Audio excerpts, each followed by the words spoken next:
vitu vyako. Jamani. Wewe unajua una pepo yako wewe. Mko mpundu wewe. Haya mwenzetu.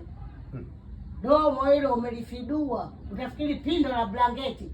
Kitu gani kwanza ulichokuja hapa umetuvimbia? Hebu toa, unaniumiza mguu wangu. Tatizo nini? Mama, mimi nimechoka. Mwanaume kila siku na mwanamke mpya. Mimi nimechoka. Nikamwambia naenda kwetu, mimi sijaua.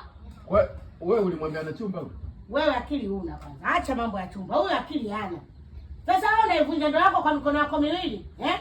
Baada wewe uitete ndoa yako wewe ndio unaivunja. Sasa kuja hapa dawa au kuja hapa umejenga umebomoa. Wewe chizi, eh? Wewe mwendazimu.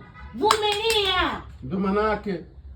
Alafu hivyo kukutana na wanaume wengi sio issue. Haina makombo. Mbona mimi mama yenu anavumilia kanifuna mama ngapi? Juzi tu hapa nimetoka kuamsha na mama Sele hapa.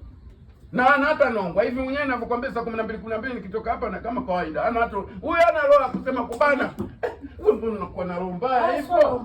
Nini sasa? Hayo mambo unayosema saa ngapi mimi nimekuvumilia? Nimekuvumilia kama ninakuuliza. Wewe unanitia upuuzi mbele ya mtoto, si ndio? Unanitofa mimi. Beba begi lako nenda nimalizane na babako. Hebu twende kwa. Wewe bwana umeleta matatizo kweli kweli. Na wewe toka.